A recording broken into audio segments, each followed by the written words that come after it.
মানুষ মাঝে মাঝে এমন কিছু অপরাধ করে যে অপরাধের কারণে ঈমান হারা হয়ে যায়। ওমাই ইউশরিক বিল্লাহ ফাকাদ হারামাল্লাহু আলাইহিল জান্নাহ ওয়া মাওয়াহুন নার ওয়া মা লিয-যালিমিনা মিন আনসার। আল্লাহ কোরআন মাজিদে বলেন, যে ব্যক্তি আল্লাহর সাথে শিরক করবে আল্লাহ নিজে তার জন্য জান্নাত হারাম করে। জান্নাতের মালিক কে? আল্লাহ। বানাইছে কে? আল্লাহ। দিবে কে? আল্লাহ। নাকি মানুষে দেব? পেশায় বুজুরেরা জাহাজ লই আইব, জাহাজে তুলে তুলে জান্নাতে নিয়ে যাবে। পেশায় বুজুর সুপারিশ করে জান্নাতে নিয়ে যাবে। মোছে তেল দিচ্ছে, কাঁঠাল খাবে জান্নাতে, কষ যেন না লাগে। দোতরা কাঁধে নিয়ে গান গায়, আছেন আমার মুক্তার, আছেন আমার ব্যারিস্টার। শেষ বিচারের হাইকোর্টেতে তিনি আমায় করবেন পার। আমি পাপী, তিনি জামিনদার। টুনটুনা টুনটুন, কি মজা! হুজুর জান্নাতে নিয়ে যাবে, জামিনদার হবে। এগুলো সব অলিক কল্পনা মাত্র। জান্নাত বানিয়েছেন আল্লাহ। জান্নাত দেবেন কে? কোন নবীর হাতেও জান্নাত নাই, বরং নবীর জান্নাতটাও কার হাতে? এজন্য হাসরের ময়দানে আল্লাহ তাআলা যখন কাহার সূরত ধারণ করবেন, আল্লাহর নবীগণ পর্যন্ত ভয়ে ইয়া নাফসি ইয়া নাফসি বলবে। ইয়া নাফসি নাফসি নাফসি বাংলা অর্থ হলো আমার কি উপায়, আমার কি উপায়, আমার কি উপায়। ইয়াওমা ইয়াফিরুল মারউ মিন আখিহি ওয়া উম্মিহি ওয়া আবিহি ওয়া সাহিবাতিহি ওয়া বানিহি। যত বড় আলেম হোক, পীর হোক, বুজুর্গ হোক, কিয়ামতের ময়দানে আল্লাহ কাহার সূরত ধরার পরে ছেলেও বাবার পরিচয় দেবে না, বাবাও ছেলের পরিচয়। যে যাকে দেখবে শুধু পালাবে, ইয়াফিরু ফাররা ইয়াফিরু, দৌড় মারবে। লিকুল্লি ইমরিইম মিনহুম ইয়াওমাইযিন শানুন ইউগনি। সুবহানাল্লাহ। সবাই নিজেকে নিয়ে ব্যস্ত থাকবে, আমার কি উপায়, আমার কি উপায়। আমার বন্ধু, এজন্য সতর্কতার সাথে চলবেন। এমন কোন কাম করা যাবে না যে কামের কারণে জান্নাত ছুটে যেতে পারে।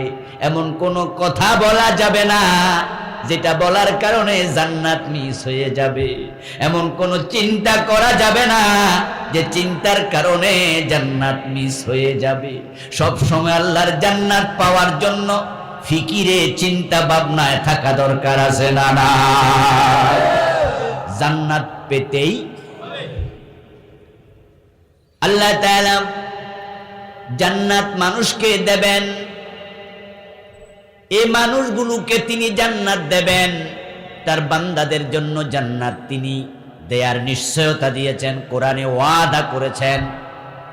এই জান্নাত তিনি বানাবেন না বানায়া ফেলছেন? মাশাআল্লাহ, এটাই আমাদের আকীদা। আহলুস সুন্নাহ ওয়াল জামাতের আকীদা হলো জান্নাত প্রস্তুত হয়ে গেছে। মুতাজিলা নামে একটা সম্প্রদায় আছে, তারা বলে না জান্নাত বানানো হবে ভবিষ্যতে।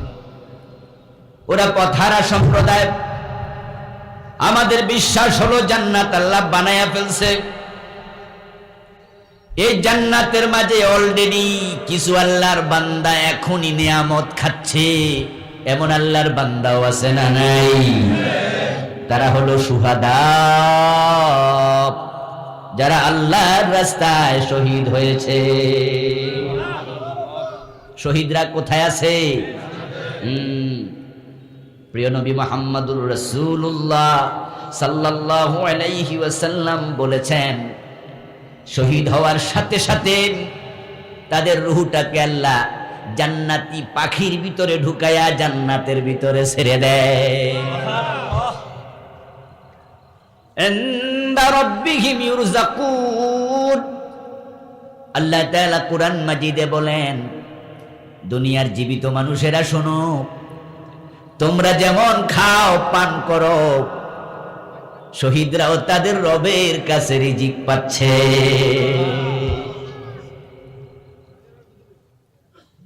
لا تقولوا ولا تقولوا لمن يقتل في سبيل الله أموات بل أحياء ولكن لا تشعرون سبحان الله। সাধারণ মানুষ যখন মৃত্যুবরণ করে, আলেম ওলামা পীর বুজুর্গ, আল্লাহর নবীর সাহাবী তাবী, পরবর্তী যুগের যত আলেম, যত বড় আলেম হোক, ইমাম বুখারী, আবু হানিফা রাহিমাহুমুল্লাহ, সাধারণ মৃত্যু যারা পায় তাদের লাশ থাকে কবরে, রূহ থাকে ইল্লিনে। তারা কবরের মাঝে ঘুমায়, তারা জান্নাত পাবে হাসরের পরে। আর যারা শহীদ হয় তাদের লাশ থাকে কবরে, রূহ থাকে আল্লাহর জান্নাতে। জান্নাত প্রস্তুত করা আছে, এই জান্নাত তিনি দেবেন। কুরআন মাজিদে তিনি বারবার বলেছেন, আমি মুত্তাকিদের জন্য, মুমিনদের জন্য, ভালো আমলকারীদের জন্য জান্নাত বানাইছি। তিলকাল জান্নাতুল্লাতী নুরিসু মিন ইবাদিনা মান কানা তাকিয়া উলাইকা হুমুল ওয়ারিসুন আল্লাযীনা ইয়ারিসুনাল ফিরদাউস হুম ফিহা খালিদুন। জান্নাত তিনি দেবেন। তবে জান্নাত পাওয়ার জন্য শুধু আকাঙ্ক্ষা থাকলে চলবে না। জান্নাত পাওয়ার জন্য আল্লাহ সূরাতুন নিসার 31 নম্বর আয়াতে বলেছেন, যত কবিরা গুনাহ আছে, জান্নাত পেতে হলে কবিরা গুনাহগুলো ছেড়ে দিতে হবে। তাজতানিবু কাবাইরা মা তুনহাউনা আনহু, যেই কবিরা থেকে নিষেধ করা হয়েছে, যদি সেগুলো তোমরা ছেড়ে দাও, তা থেকে বিরত থাকো, তাহলে নুদখিলকুম মুদখালান কারীমা, সম্মানিত জায়গা তথা জান্নাতে আমি আল্লাহ নিজে প্রবেশ করাবো। আল্লাহ নিজেই দায়িত্ব নিয়েছেন। তুমি প্রবেশ করবে বলেন নাই, নুদখিল, আমি প্রবেশ করাবো। সুবহানাল্লাহ। আল্লাহ নিজ দায়িত্বে দেবেন। কবিরা গুনাহ যদি আমলনামায় থাকে, তাহলে জান্নাতের পথেই অন্তরায় তৈরি হয়ে যেতে পারে। কবিরা গুনাহ একটাও জাহান্নামের কারণ হয়ে যেতে পারে। আল্লাহ যা নিষেধ করেছেন তা করা কবিরা গুনাহ, আল্লাহ যা করতে বলেছেন তা ছেড়ে দেয়া কবিরা গুনাহ। এই জন্য আল্লাহ যা করতে বলেছেন করতে হবে, যা ছাড়তে বলেছেন তা ছাড়তেও হবে। আমার বন্ধু, আমাদের দেশের মাহফিলগুলোতে করণীয় আলোচনা হয় বেশি, বর্জনীয় আলোচনা হয় কম। নামাজ পড়ো, রোজা রাখো, হজ করো, যাকাত দাও, পর্দা করো, জিকির করো, করণীয় আলোচনা বেশি হয়। অথচ শুধু করণীয় কাজ সম্পাদন করার নাম ইসলাম নয়। ইসলাম হলো দুটি জিনিসের সমন্বিত নাম। যা করণীয় তা করতে হবে, যা বর্জনীয় তা ছাড়তে হবে। এ দুটার সমন্বিত নাম হলো ইসলাম। এই যে বাতি জ্বলতেছে, আমার সামনে মাইকের আওয়াজ চলছে, এই বাতির ভিতরে নেগেটিভ পজিটিভ দুটি তার আছে না নাই?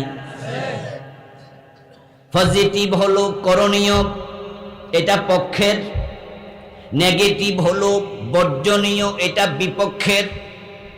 কিন্তু এই দুইটার সমন্বয় না হলে বাতি জ্বলবে না। করণীয় পজিটিভের তার এত মোটা, নেগেটিভের তার নাই। আপনাকে করণীয় বর্জনীয় সব একসাথে সম্পাদন করে জান্নাতে যাওয়া লাগবে। ইসলাম কাকে বলে? এই প্রশ্ন যদি কেউ করে বলে সংক্ষেপে কোরআন থেকে উত্তর দেন। আমি কোরআনের একটি আয়াতের ছোট অংশ শুনাইয়া এক কথায় জবাব দেব। মা তাকুমুর রাসূলু ফাখুযুহু ওয়া মা নাহাকুম আনহু ফান্তাহু। এটা হলো ইসলাম। আল্লাহ বলছেন আমার রাসূল তোমাদেরকে যা করতে বলেছেন করো, যা ছাড়তে বলেছেন ছাড়ো। এখন বাংলাদেশের লোকেরা সমন্বয় করতে অনেকে জানে না। আমার সামনেও হাজার হাজার মুসল্লি, এখানেও 10% টিকবে কিনা সন্দেহ। 90% সমন্বয় বোঝে না, তাই নামাজ পড়ে 5 ওয়াক্ত, আবার সুদেও টাকা লাগায় রাখে। আছে না? কথা ছিল নামাজ করণীয়, সুদ হলো। এখন বেটা নামাজি সুদে টাকা লাগায়, সুদ আনে, সুদ দেয়, সুদি ব্যাংকে চাকরি করে, আবার নামাজ পড়ে। আছে না নাই? সুদের সাক্ষী হয়, সুদের লিখক হয়। লাআনা রাসূলুল্লাহ সাল্লাল্লাহু আলাইহি ওয়াসাল্লাম আকিলার রিবা ওয়া মুকিলাহু ওয়া শাহিদাইহি ওয়া কাতিবাহু ওয়া ক্বালাহুম সাওয়া। বিশ্বনবী সাল্লাল্লাহু আলাইহি ওয়াসাল্লাম বদদুয়া দিলেন, লানত করলেন 4 ব্যক্তিকে একসাথে, বললেন তারা সমান অপরাধী। 1 নাম্বার যে সুদ খায়, 2 নাম্বার যে সুদ দেয়, 3 নাম্বার যে সুদের সাক্ষী থাকে, 4 নাম্বার যে সুদ লেখালেখি। 4 জনের উপর আল্লাহর লানত। 5 ওয়াক্ত নামাজ পড়ে, কপালে কালো দাগ আছে, অফিসার মানুষ, সকাল 10টা অফিসে গেছে, প্রতি সিগনেচারে ঘুষ খায়। এমন আসেনি? সাব রেজিস্ট্রি অফিসে গেলে, থানায় গেলে, টিওনো অফিসে গেলে দেখবেন টাকা না দিলে কত অফিসার আছে কলমে একটু আঁকো, প্রতি সিগনেচারে ঘুষ।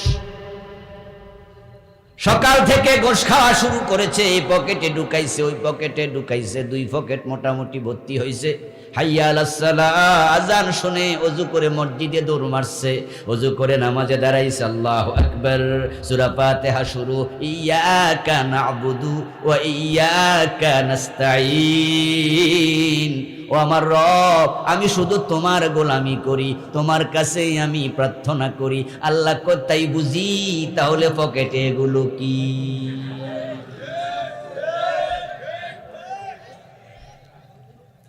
গোশের টাকা পকেটে লইয়া নামাজ পড়ে। আছে না নাই? মুখ ভর্তি দাড়ি লইয়া, মাথায় টুপি দিয়া, ওজনে কম দেয় এমন ব্যবসায়ী আছে না নাই? সে সমন্বয় বুঝলো না। শুধু করণীয় নাম ইসলাম নয়, করণীয় বর্জনীয় দুটার সমন্বিত নাম হলো ইসলাম। আপনি নামাজ পড়লে আল্লাহ নামাজ নেবে, আপনারে কইল কে? সিস্টেম মতো না পড়লে আপনার নামাজের দিকে আল্লাহ ফিরেও তাকাবেন না। ক্বালান নবী সাল্লাল্লাহু আলাইহি ওয়াসাল্লাম, মান ইশতারা সাওবাম বিআশারাতি দারাহিম ফীহি দিরহামু হারাম লাম ইয়াকবালিল্লাহু লাহু সালাতাহু মা দামা আলাইহি। প্রিয় নবী বলেন, 10 দিরহাম দিয়ে কেউ কাপড় কিনলো, তার মাঝে 9 দিরহাম হালাল, 1 দিরহাম আছে হারাম। ওই 1 দিরহাম কাপড়ে ঢুকে গেছে, ওই কাপড় পরে যত রাকাত নামাজ পড়ো, যত ওয়াক্ত পড়ো, 1 ওয়াক্ত 1 রাকাত আল্লাহ কবুল করবে না। কারণ যিনি নামাজ ফরজ করেছেন, তিনি নামাজের মাঝে আরকান আহকাম 13টা ফরজ ঢুকাইয়া দিছে, ঠিক না? ফজরের নামাজের ফরজ কয় রাকাত? কথা বলুন, কয় রাকাত? প্রতি রাকাতের মাঝে 13টা ফরজ আছে না নাই? প্রথম ফরজ শরীর কাপড় পাক, 2 নম্বরে শরীর পাক, 3 নম্বরে নামাজের জায়গা পাক। এখন হারাম টাকা দিয়া কাপড় কিনছো, কাপড় পাক হইল কেমনে?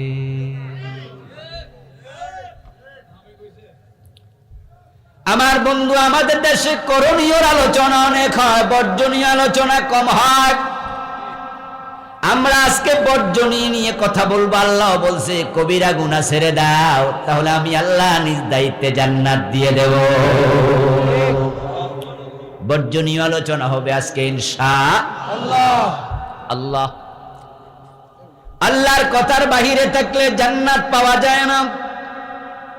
তিনি যখন বলেন এই কাজ করো, সেটা করবেন। যখন বলে কাজ করো না, সে কাজ করা যাবে না। তাকায় দেখেন পবিত্র কোরআনের পাতায় আল্লাহ তাআলা বাবা আদম মা হাওয়া আলাইহিস সালামকে জান্নাতে ঢুকায়া বললেন, মনে যা চায় খাও, যেখানে মনে যা চায় ঘুরতে যাও, তবে ফালা তাকরাবা হাদিহিস শাজারা, ওই গাছের কাছে যাওয়া যাবে না। আল্লাহ নিষেধ করলেন এই গাছের কাছে যেও না। হযরত আদম মা হাওয়া আলাইহিস সালাম আল্লাহর নিষিদ্ধ কাজটা করে ফেললেন, গাছের কাছে গেলেন। ফালাম্মা যাকাশ শাজারা, তারপরে গাছের ফল খেলেন। বাদাত লাহুমা সাওআতুহুমা, সাথে সাথে লজ্জাস্থান প্রকাশিত হলো। জান্নাতের পোশাক গা থেকে খুলে পড়ে গেল। জান্নাতের পোশাক খুলে পড়ে গেল। আল্লাহর আদেশ লঙ্ঘন করেছেন কয়টা? কথা বলতে হবে ভাইরা, কয়টা? আল্লাহ জান্নাতের পোশাক খুলে নিয়ে গেলেন। তারপরে আবার কি হলো? কুল্না বিতু মিনহা জামিয়া, আল্লাহ বলে আমি বলেছি আদম হাওয়া জান্নাত থেকে বের হয়ে যাও। জান্নাত থেকে আল্লাহ বেরও করে দিলেন। তাফাকা ইয়াখসিফানি আলাইহিমা মিন ওয়ারাকিল জান্নাহ, নিজের লজ্জাস্থান ঢাকার জন্য জান্নাতের গাছ থেকে পাতা ছিঁড়ে ছিঁড়ে এভাবে করে ডাকলেন। আমার প্রিয় ভাইরা, আমাদের বাবা আমাদের মা জান্নাতে আল্লাহর একটা কথা শোনে নাই। আল্লাহ কাপড় চোপড় খুলে রেখে দিলেন, জান্নাত থেকে বের করে দিলেন। এই কথাগুলো আল্লাহর কোরআনের মাঝে আল্লাহ কোরআনের আয়াত বানায়া নাজিল করে আমাদেরকে শোনাচ্ছে, মা বাবার বদনাম করার জন্য। আমাদের মা আমাদের বাবার গায়ে কাপড় নাই, জান্নাতের কাপড় আল্লাহ খুলে নিলেন। এই কাহিনী আবার সন্তানদেরকে হাজার হাজার বছর পরে কোরআনের আয়াত বানায়া নাজিল করে শোনায়। আল্লাহ মা বাবার বদনাম করার জন্য নয়, তিনি আমাদেরকে বুঝাইয়া দেন একটা কথা শুনে নাই, জান্নাতের কাপড় খুলে রেখে দিয়েছি। ও আদমের সন্তানেরা, আমার কথা না শুনলে তোমরাও জান্নাতের পোশাক পাইবা না। জান্নাত থেকে আল্লাহ বের করে দিলেন, একটা আইন আল্লাহর মানে নাই। আর সে আল্লাহকে চোর ধরে হাত কাটো, আপনি মানেন না। জেনা করলে 100 বেত লাগাও, আপনি মানেন না। বিবাহিত হলে পাথর মারো, আপনি মানেন না। মদ পান করলে 80 বেত লাগাও, আল্লাহর নবী কয়, আপনি মানেন না। সৃষ্টি যার আইন চলবে শুধু তার, আল্লাহর আইনে দেশ চালান না। আপনি মসজিদে গেলে আল্লাহরে মানেন, আদালতের চেয়ারে বসে আল্লাহর আইনে একটা রায়ও দেন না। আল্লাহর একটা অর্ডার না মানলে যদি জান্নাতের পোশাক আল্লাহ খুলে রাখে, আপনি ডজন ডজন বাদ দিয়া জান্নাতের স্বপ্ন দেখেন কেমনে?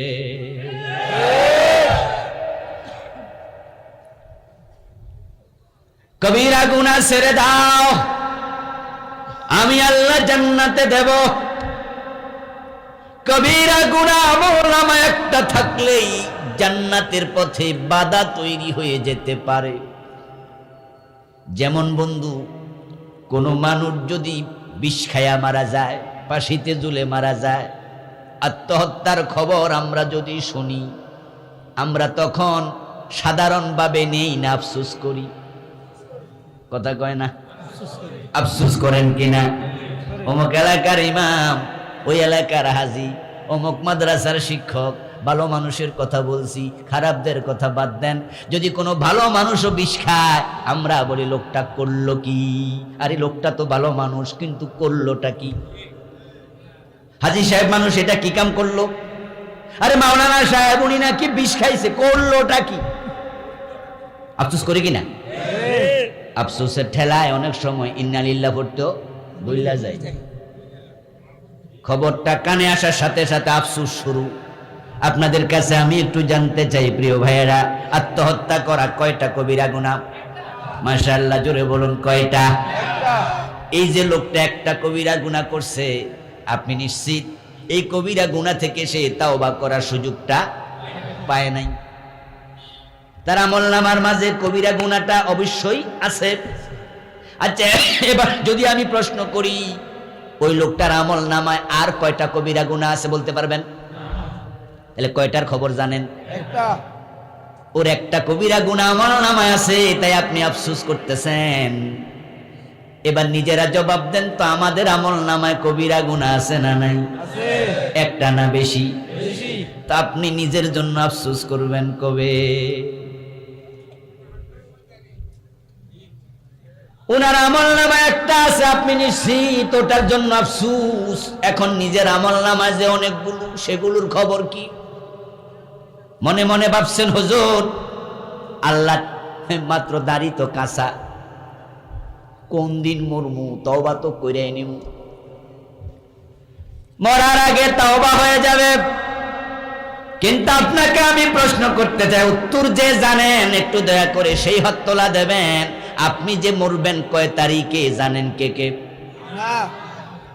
তো তাওবা যে বাকি রাখছেন, তাওবার সুযোগ পাবেন, এই গ্যারান্টি দিল কে? সুস্থ মানুষ মরে যায়, এমন ঘটনা আছে না নাই?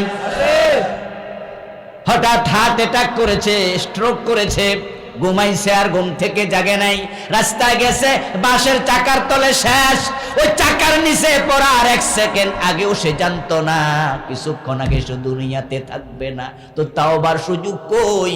আমল নামায় কবিরা গুনাহ থাকলে এই কবিরা গুনাহ জান্নাতের পথে বাধা হয়ে যেতে পারে।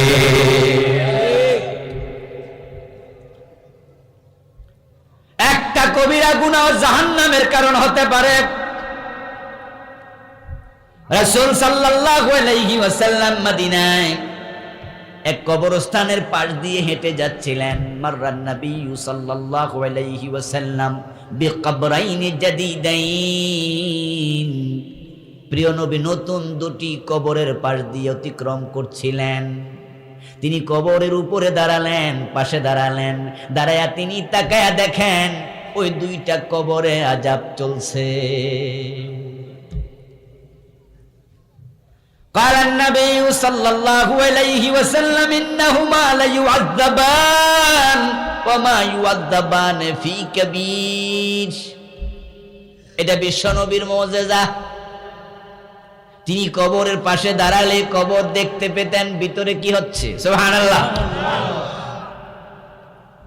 একদিন তিনি নামাজে দাঁড়ালেন, নামাজে দাঁড়ালে তিনি ইকামতের পরে স্বাভাবিকত বলতেন, সাবু সুফুফাকুম সুদ্দুল খালাল তারাসু ওয়ালা তাখতালিফু।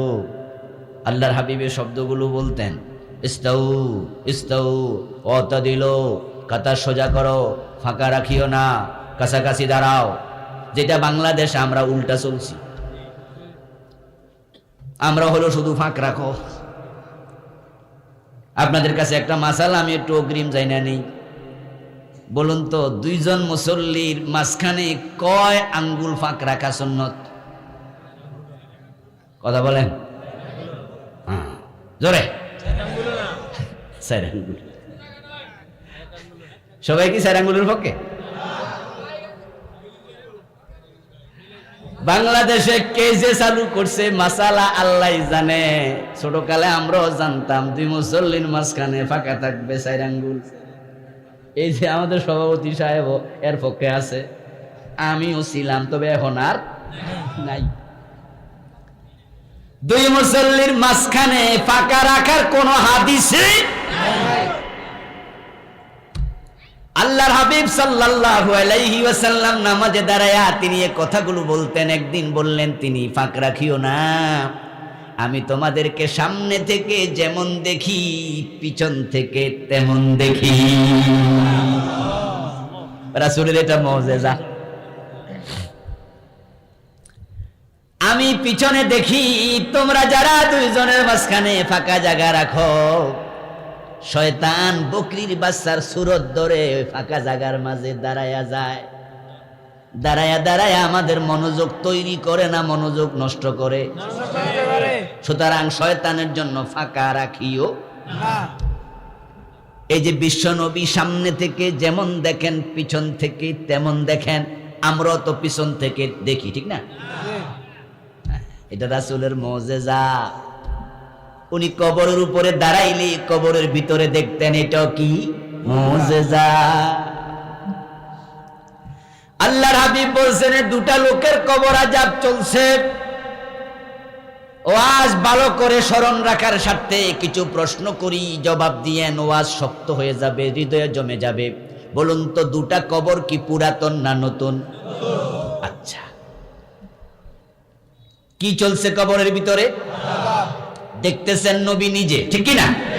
এবার রাসূল বলছেন, ওয়ামা ইউআযাবানি ফি কাবীর। সহিহ বুখারীর riwayat শোনাচ্ছি। তবে তাদের কবরে বড় কোন কবিরা গুনার কারণে আযাব হচ্ছে না। বড় কবিরা বলতে রাসূল বুঝালেন শিরিক, কুফর। এবার তিনি একজন সাহাবীকে বললেন, ও আমার সাহাবীরা, কেউ কি আমার একটা খেজুরের ডালা এনে দিতে পারবানি? একজন সাহাবী দৌড়ে গেলেন, একটা খেজুরের ডালা ভেঙ্গে অথবা কেটে নিয়ে আসলেন। খেজুরের ডালার মাথার মাঝে পাতা থাকে কয়টা? মাথার কথা কইছি। খেজুর গাছ দেখে নাই নাকি? মাথায় থাকে কয়টা? এরকম, ঠিক না? আল্লাহর হাবিব এ পাশে ধরলেন, ও পাশে ধরলেন, টান মারলেন, মাঝখান দিয়ে এটা ছিঁড়ে গেল। এখন এবার নতুন কবর, একটার উপরে একটা ফিস আর একটার উপরে অপর ফিস রাসূল গেড়ে দিলেন এবং গাড়ার সময় বললেন, লাআল্লাল্লাহ আন ইউখাফফিফা আনহুমা আযাবাহুমা হাত্তা ইয়াইবাসা। আমি নবী আশা করি এ দুটা খেজুরের ডালা শুকনা হওয়া পর্যন্ত আল্লাহ কবর আযাব হালকা করে দেবেন। নাকি আযাব মাফ করে দেবেন? হালকা করবেন। এই অংশ দিয়ে বোঝা যায় ওই কবরের দুটা লোক কাফের মুশরিক ছিল না। কাফের মুশরিক হলে রাসূল তাদের আযাব কমানোর জন্য কোনো চেষ্টা করতেন না। তারা কাফের ছিল না, মুশরিক ছিল না। আবার বলুন তো, কবর দুটা পুরাতন না নতুন? তাহলে রাসূলের যুগের কবর না আগের কবর? রাসূলের যুগে যারা কাফের নয়, মুশরিক নয়, তারা তাবিঈন না সাহাবী। রাসূলের যুগে কাফের নয়, মুশরিক নয়, তারা তাবিঈন না সাহাবী। রাসূলের যুগে যারা মুমিন তাদেরকে কি কয়? সাহাবী। এবার হাদিসে কি বোঝা গেল? দুজন সাহাবীর কবরে আযাব চলছিল।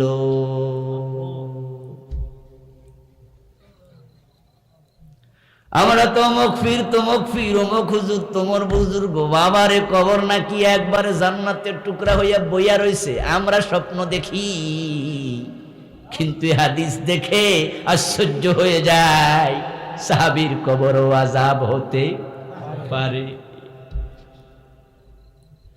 ওই দুইজন সাহাবী কবরে আযাব চলছে, বিশ্বনবী তাদের পরিবারকে ডাকলেন, এই বলো বলো কি আমল করছে, ঝামেলা কেন হলো, কেন কবর আযাব হয়? তখন খবর দেয়া হলো, একজন সাহাবীর একটা কবিরা গুনার আমল ছিল, বদ আমল ছিল। নামাজ পড়তেন, রোজা রাখতেন, হজ করেছেন, যাকাত দিয়েছেন, মিথ্যা বলতেন না, সব ঠিক আছে। তবে ইয়ামশি বিন নামিমা, একটা খারাপ অভ্যাস ছিল, একজনের কথা আর একজনের লাগাই দিয়া পেঁচ লাগাইতো। ছগলখড়ি করত। একজনের কথা আরেকজনের কাছে লাগায়া ঝগড়া তৈরি করে এমন কিছু মানুষ দেশে আছে না নাই? তবে এই ইউনিয়নে নাই, আছে। হ্যাঁ, ঝগড়া লাগাইয়া দিয়া মুস্কি মুস্কি হাসে, ও লাগাই। এই স্বভাবটা মহিলাদের ভিতরে তুলনামূলক বেশি আছে। বোন বোন শুনছেন নি কিতা হইছে, আরে এই হইছে, লাগছে পেস। ও ভাই, তোমাকে সে কথা কইতে পারেনি, কি কইছে রে, গারে এমন কথা দিছে পেস। লা ইয়াদখুলুল জান্নাতা নাম্মাম, রাসূলুল্লাহ সাল্লাল্লাহু আলাইহি ওয়াসাল্লাম বলেন, এই চরিত্রের ছগলখর আল্লাহর জান্নাতে যেতে পারবে না। ওই সাহাবীর একটা গুনার কারণে কবর আযাব শুরু হয়েছে। ওয়াম্মাল আখার, অপরজনের কি গুনাহ? পরিবারের লোকেরা বলল সে ছিল রাখাল, ছাগল চড়াইতো, গরু চড়াইতো, উট চড়াইতো। যেই কাপড় পরে ছাগল গরু চড়াইতো, কাপড় পরে নামাজও পড়তো। গাই গরু পসরাত করে লেজ লাড়া দেয়, এমন একটা অভ্যাস গাই গরুর আসেনি? লেজ লাড়া দিলে কি লাগে? গায়ে পসরাবের সিটারা লাগে। ওই লোকের অভ্যাস ছিল, এটাকে সে হালকা ভাবে দেখতো, ওই কাপড়টা পরিবর্তন করতো না। লা ইয়াস্তাতিরু আনিল বাউল। প্রিয় নবীর কাছে খবর দেয়া হলো, ওই কাপড় পরে নামাজ পড়ে ফেলতো। নামাজের জন্য পবিত্রতা অর্জন করা নফল না ফরজ?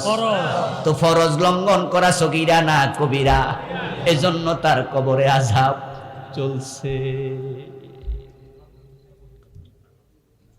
ও আমার প্রিয় ভাইরা, আদম আলাইহিস সালাম, মা হাওয়া একটা গুনাহ করেছে, একটা কথা শুনে নাই, আল্লাহ জান্নাতের কাপড় খুলে নিয়ে গেল। ওই দুইজন সাহাবী একটা করে গুনাহ করেছে, আল্লাহ কবরে আযাব শুরু করে দিল। এখন ওই কবিরা গুনাহ আমল নামায় লইয়া মরলে জান্নাত ছুটে যেতে পারে। এই জন্য ওই কবিরা গুনাহ আজ থেকে ছেড়ে দিতে হবে, এই সিদ্ধান্ত নিয়ে বাড়ি যেতে রাজি আছেন না? না, এখন যেগুলো করে ফেলছেন সেগুলোর কি হবে?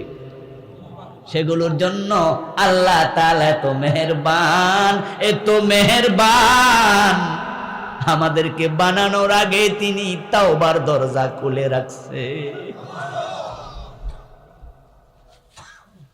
আমার ভাইরা, এই তাওবার দরজাটা কিয়ামত পর্যন্ত তিনি বন্ধ করবেন না। পশ্চিম দিক থেকে সূর্য উদিত হয়ে আবার ডুববে যেদিন, তাওবার দরজা বন্ধ হবে সেই দিন। এবার বলুন তো, তাওবার দরজা এখনো খোলা আছে না? না। قال النبي صلى الله عليه وسلم إن الله يقبل توبة العبد ما لم يغرغر।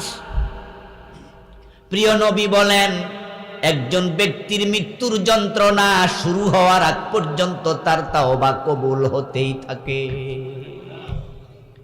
আজকের মাহফিলে আপনারা যারা এসেছেন, আমাদের কারো কি মৃত্যুর যন্ত্রণা শুরু হয়েছে? কথা বলতে হবে। শুরু হয়েছে? যেহেতু শুরু হয় নাই, এখনো তাওবার সুযোগ আছে না নাই?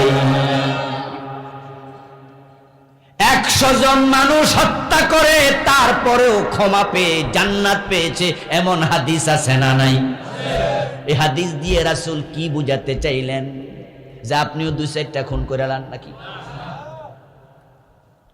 100 জনকে খুন করার পরে জান্নাত পেয়েছেন।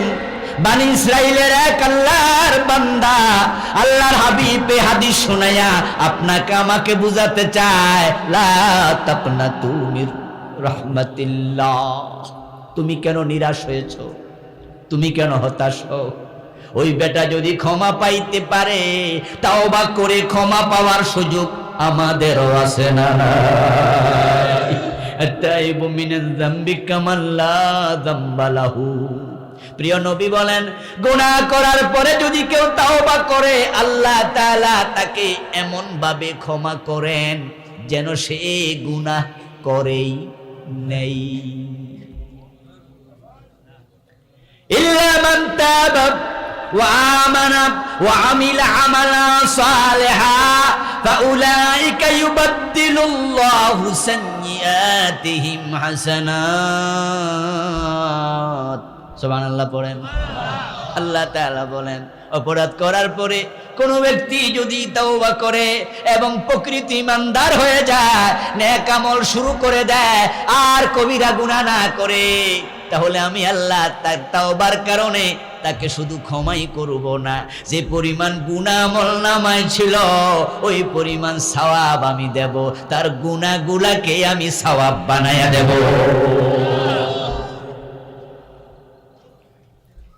এখন কবিরা গুনাহ না ছিললে বাঁচবেন কেমনে? কোন কোন কাজ কবিরা গুনাহ এটা তো অনেক মুসলমান জানেও না, না জানার কারণে হাসতে হাসতে খামখেয়ালি করে কবিরা গুনাহ করে এমন লোক আছে।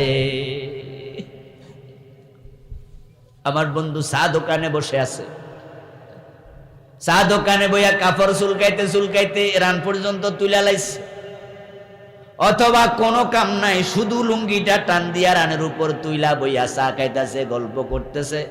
মা কয় বাস কইরে বেড়া একটু একটা ডাব ফাইরা দে, সাথে সাথে লুঙ্গিটা রানের গোড়ায় বাইন্দা ডাব গাছে উঠছে। মাও তাকায় রইছে, পুতেও তাকায় রইছে, কত মানুষ চাইতেছে। এই যে ফরজ তরক করলো, হাঁটুর উপরে কাপড় তোলা জায়েজ না হারাম? নিজের স্ত্রী ছাড়া কারোর সামনে হাঁটুর উপরে কাপড় তোলার অনুমতি নাই। না বুঝে কবিরা গুনাহ করে ফেলল, হাসতে হাসতে মিথ্যা কথা বলে ফেলে। আমার বন্ধু, এই যে আপনারা আমার সামনে এখানে অনেকে বসে আছেন, আপনাদের মাঝে ঠিক এই টাইমে টাকনুর নিচে কাপড় আছে, প্যান্ট আছে, এমন 2-4 জন আছে না নাই? দাঁড় করাইলে দেখবেন অনেকেরই আছে। তাই মসজিদে ঢুকে টাকনুর কাপড় টাইনা উপরে তোলে, নামাজ শেষে আবার টাইনা নিচে নামাইয়া, অথচ টাকনুর নিচে কাপড় পরা কবিরা।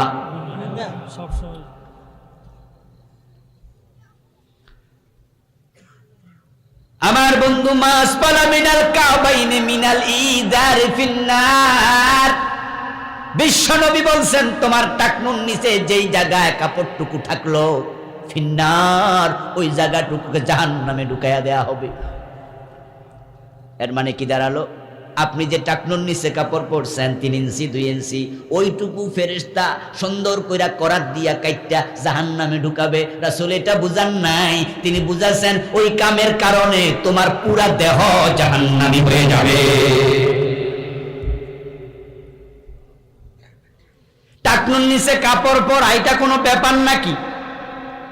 যুবকদের যারা প্যান্ট পরতেছে, আপনারা আমরা যারা প্যান্ট পরতেছি, রাস্তায় দাঁড়ায় দেখবেন 100 জন প্যান্টওয়ালা মানুষ যদি রাস্তা দিয়ে হেঁটে যায়, টাকনুর উপরে কাপড় আছে এমন পাওয়া যাবে শতকরা কত? হিসাব করুন। 1-2 জন পাওয়া যাবে, আর 98 জন 95 জন টাকনুর নিচে কাপড় পরছে। এবার বলুন তো, টাকনুর নিচে যারা কাপড় পরে সবাই কি বেনামাজি? এর মাঝে নামাজিও আছে, ভালো মানুষও আছে। ওই ভালো মানুষটা কবিরা গুনাহ না বুঝার কারণে হাসতে খেলতে কবিরা গুনাহ করছে।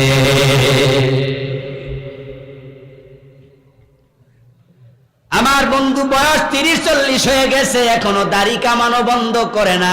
দিন একবার শেভ করে, দিন 2 দিনে করে, সপ্তাহে একবার করে, সপ্পা কামাইয়া মাড়ির সাথে লাগাইয়া রাখতেছে। এমন দাড়ি কামানো লোক বাংলাদেশে আসেনি? কম না বেশি? দাড়ি কামানো কবিরা গুনাহ। দাড়ি রাখা সুন্নত, রাসূল রেখেছেন তাই। দাড়ি কাটতে রাসূল মানা করেছে, তাই মানা লঙ্ঘন কবিরা গুনাহ। মা তাকুমুর রাসূলু ফাখুযুহু ওয়া মা নাহাকুম আনহু ফান্তাহু। আমার রাসূল যা নিয়ে এসেছেন, করতে বলেছেন করো, ছাড়তে বলেছেন ছাড়ো। আল্লাহর হাবিব কয় দাড়ি ছেড়ে দাও, আর আপনি উল্টা কামাইয়া একবারে মাটির সাথে লাগাইয়া দিছেন। ঘটনাটা কি? কিয়ামতের দিন রাসূলের সামনে হাজির হবেন, শাফাত পাবেন কেমনে? কবরে ফেরেশতা তিনটা প্রশ্ন করবে। 3 নাম্বার প্রশ্ন হলো রাসূলকে সামনে এনে আল্লাহ বলবেন ফেরেশতার মাধ্যমে, ওয়ামান হাদার রাজুল আল্লাযী বুইসা ফীকুম, এই লোকটাকে চিনো নাকি? কবর থেকে নবী মুহাম্মদকে নিজের চোখে কাছে দেখতে পাবেন। আওয়াজ দিয়ে বলুন তো, রাসূলের মুখে দাঁড়িয়ে আছে না নাই? এখন যে কামায় তার কি খবর? মানুষের সাথে একটা সুন্নত কবরে যায়, সে সুন্নার নাম হলো, কবরে কি টুপি যায়, মেসওয়াক, পাগড়ি, যত সুন্নাহ আমরা আমল করি সুন্নাহ কোনোটাই কবরে যাবে না। একটা সুন্নাহ কবরে যাবে, তাই দাড়ি কামানো যাবে না। হাসতে হাসতে কবিরা গুনাহ বেলেবেল। বিশেষ করে যুবকেরা দাড়ি কামায়। ও আমার যুবক ভাই, কেন দাড়ি কামাও? বলে হুজুর চাকরি। বাংলাদেশে এমন জালেম প্রশাসন, অনেক জায়গায় সত্য, শুধু দাড়ি রাখার কারণে চাকরি দেয় না। এবং প্রশাসনের অনেক জায়গা আছে যেখানে সেনাবাহিনীতে যারা চাকরি করে, পুলিশে চাকরি করে, র্যাবে করে, বিজিবিতে করে, ওরা দাড়ি রাখতে বসের অনুমতি নিতে হয়। আরে বড় পরিতাপ, কপাল পোড়া জাতি। আল্লাহর বিধান মানার জন্য অনুমতি কেন নেবে? মাহফিলের জন্য অনুমতি লাগে, গানের জন্য লাগে না। চলছে পুরা উল্টা। দাড়ি রাখে না, দাড়ি রাখলে প্রশাসনে চাকরি হবে না। আবার দাড়ি রাখে না, অনুমতি মিলে নাই। দাড়ি রাখে না, গার্মেন্টস ফ্যাক্টরির মালিক, অফিসের বস বলছে দাড়ি রাখলে চাকরি পাইবা না। আবার দাড়ি কেন রাখো না যুবক? হুজুর এখনো বিয়ে করি। দাড়ি রাখলে মাইয়ারা অনেকে বিয়ে হতে, এজন্য দাড়ি রাখছে না। আমি আপনাদেরকে বলবো মুসলমান, রিজিকের মালিককে আল্লাহ। এজন্য এমন প্রতিষ্ঠানে চাকরি নেবেন না যেখানে দাড়ি রাখার অনুমতি দেয় না। এমন মেয়েকে বিয়ে করবেন না যে মেয়ে দাড়ি রেখে বিয়ে দেখলে বিয়ে বসতে চায় না। আমি তো বলি, যেই মেয়েটা দাড়ি দেখলে বিয়ে বসে না, ওই মেয়েকে মুসলমানের জন্য বিয়ে করাই জায়েজ হবে না।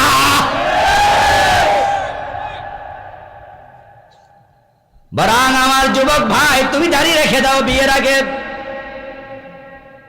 যুদ্ধের মাঠে যাওয়ার সময় যোদ্ধা যেমন এক হাতে নেয় তলোয়ার, আর এক হাতে নেয় কি? ঢাল। ঢাল তলোয়ার, তলোয়ার দিয়ে যুদ্ধ করে, ঢাল দিয়ে নিজেকে সেভ করে। অন্য তলোয়ার দিয়ে আঘাত করলে ঢাল দিয়ে ফিরায়। তোমার দাড়ি তোমার জন্য ঢাল হবে। বিয়ের আগে দাড়ি রাখো, বিয়ের আগে দাড়ি রাখো। তোমার এই দাড়ি খারাপ মেয়ের খপ্পর থেকে তোমাকে বাঁচায়া দেবে। যেই মেয়েটা দাড়ি দেখে বিয়ে করে না, বোঝা গেল রাসূলের সুন্নাহর প্রতি তার কোনো দরদ নাই। এই মেয়ে বিয়ে করো না, এই মেয়ের পেট থেকে কখনো হাসান হুসাইনের মতো সন্তান হবে না, বরং তার পেট থেকে জন্ম নেবে আশা সিকদা, ডিপজল, ডিপজল, টাকলা মুরাদ, ঠিক না? ঠিকই, এগুলার পেট থেকে টাকলা মুরাদ হবে। ওদের পেট থেকে ইমাম বুখারী জন্ম, ইমাম আবু হানিফার জন্ম হবে না। এই পেট থেকে ভালো কিছু আসবে না। আর যে মেয়ে তোমার দাড়ি দেখে তোমাকে বিয়ে করতে রাজি হবে, বোঝা যাবে দ্বীনের প্রতি তার মহব্বত আছে। দাড়ি তোমার জন্য ঢালের মতো হবে। এখন বিয়ে করার পরে 3-4 বাচ্চার বাপ তো দাড়ি রাখে না, কামা, এমন আসেনি? এটি আরো কপাল ভরা। তো মাঝে মাঝে আমার পরিচিত হলে, দেখা হলে আমি উপদেশ দিয়ে বলি, জি গাই কি খবর ভাইজান, আর একটা করবেন নাকি? কয় না না। আমি কই কি আর একটা করবেন? কয় না। তো আরেকটা না করলে দাড়ি রাখতে দেরি কি? আমার এক মুসল্লি একবার এই প্রশ্ন করলাম, দাড়ি কেন রাখেন না? হুজুর আপনার ভাবি দেয় না। একবার রাখছিলাম, জোর করে কামাইয়া দিস। আমি বললাম তাই না কি? কয় জি। বাস্তবতা আপনি বলুন তো, মসজিদের বারান্দায় বলতেছি বসে, সত্য কথা বলেন, আপনার নিজের দাড়ি রাখার আগ্রহ আছে? হুজুর একবারে মন থেকে বলতেছি, আগ্রহ আছে।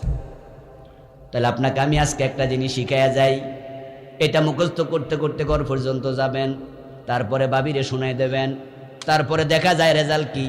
কচ্ছা হুজুর কইয়া দেন। বললাম আপনি যা বলবেন।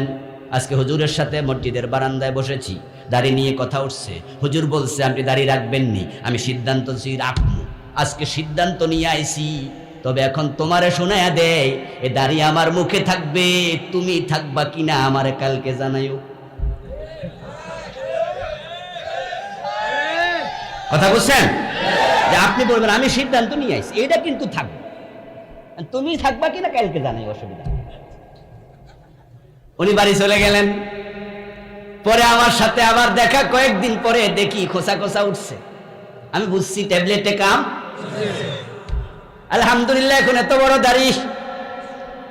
ও আল্লাহর বান্দারে, কয়েকদিন পরে আমি জিজ্ঞাসা করছিলাম, ভাইজান ভাবি কি কইছে? যখন আমি বলছি তুমি আমারে পরে জানাইও, তখন কয় বুড়া বয়সে জামু কই।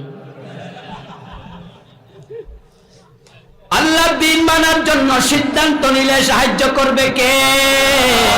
ফামান জাহাদা ফিনা লানাহদিয়ান্নাহুম সুবুলানা।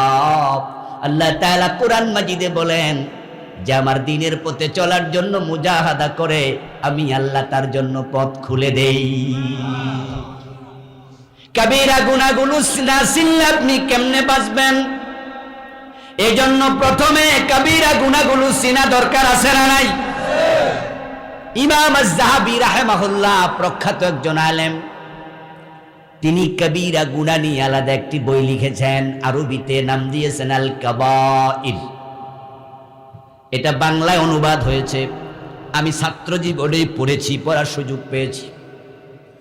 কবিরা গুনাহ নামে বাংলায় তার নাম। আচ্ছা, এই বইটা পড়ছেন এমন কে কে আছেন? একটু হাত তোলান তো দেখি। কবিরা গুনাহ একজন, দুজন, তিনজন আছে। তাহলে বোঝা গেল আমি যে বইয়ের নাম কইছি ফাও কই নাই, ফরিন্নাস। আর ফাও করলে আল্লাহ ধরবো না? ফাও কোনো কথা বলার সুযোগ নেই, কেউ বলবেন না। এ বিষয়ে কিছুক্ষণ পরে কথা বলবেন ইনশাআল্লাহ। কারণ যত কবিরা গুনাহ হয় সবচেয়ে বেশি হয় মুখ দিয়া। আমার বন্ধু কবিরা গুনাহ নিয়ে তিনি লিখেছেন 70টা লিখেছেন। উনার বইতে উনি লিখেছেন কয়টা? 70টা। এখন যদি একটা কলম আর একটা সাদা কাগজ আমি এখানে ছেড়ে দেই যে কবিরা গুনাহ মোট কয়টা, কে কয়টা জানেন লিখতে শুরু করেন, দেখবেন যে কেউ 5, 7, 10টা, 15টা, 20টা, 30টার পরে শেষ। 70, 60 এই পরিমাণ লিখতে পারবে এমন লোক খুব কম। তো কবিরা গুনাহ যদি নাই চিনেন, বাঁচবেন কেমনে? তাই কবিরা গুনাহ থেকে বাঁচতে হলে কবিরা গুনাহগুলো চিহ্নিত করা দরকার, আছে না নাই? এই বইটা বাজার থেকে কিনে পড়বেন। রমজান মাস আসতেছে, রমজান মাস উপলক্ষে কিছু ইসলামী সাহিত্য বেশি পড়বেন, কোরআন হাদিস বেশি পড়বেন। অর্ডার করবেন আপনাদের পাশের বাজারের লাইব্রেরিওয়ালারে যে আমার কবিরা গুনাহ বইটা একটু আইনা দেন। কবিরা গুনাহগুলো মূলত 3 ভাগে বিভক্ত। কিছু কবিরা গুনাহ আছে ইতিকাদি, বিশ্বাসগত। কিছু কবিরা গুনাহ আছে কাউলি, মুখের সাথে সম্পৃক্ত। কিছু কবিরা গুনাহ আছে আমলি, আমলের সাথে সম্পৃক্ত। সবগুলো কবিরা গুনাহ এর 3 জায়গায় বিভক্ত। একটা আছে চিন্তাগত, আরেকটা আছে কর্মগত, আরেকটা আছে মুখের কথার সাথে সম্পৃক্ত কাউলি। এখন আমি এই 3 ভাগে বিভক্ত কিছু কবিরা গুনাহ আলোচনা করব। 70টা যদি আমি আলোচনা করতে যাই তাহলে 70টা 1 মিনিট করে কইলেও কত মিনিট লাগবো? 70 মিনিট। এত সময় কি কমুনি? অলরেডি তো কয়টা বাজ? প্রায় 11টা। আমার ভাইরা সব বলবো না, তবে কিছু কবিরা গুনাহ যেগুলা অ্যাভেলেবেল হয় এগুলো বলে দিলে আপনারা বুঝবেন যে এই কবিরা গুনাহগুলো আমি করি। যারা করেছেন তারা আজকে তওবা করে বাড়িতে যাবেন, কারণ তওবা করার জন্য আগামীকাল এই টাইমে বেঁচে থাকতে নাও পারেন। কয়দিন আগে ফেসবুকে দেখলাম আল্লাহর এক বান্দার মৃত্যুর সংবাদ। ছেলেটা কামেলে পড়ে, হাজীগঞ্জ কামেল মাদ্রাসা। আবু নসর আশরাফি নামে একজন বক্তা আছে, নাম শুনছেন? নসর ভাই আমার বন্ধু মানুষ, 4 বছর সিনিয়র। ওনার ছাত্র কামেলে পড়ে, দারুণ চেহারা, ফেসবুকে ছবি দেখলাম, হাজীগঞ্জ কামেল মাদ্রাসার ছেলে। ফেসবুকে পাইয়া আমি নসর ভাইকে ফোন করলাম, আরে এত তরতাজা একটা ছেলে বুঝি মরে গেল, কেমনে মরলো একটু খোঁজ নেই।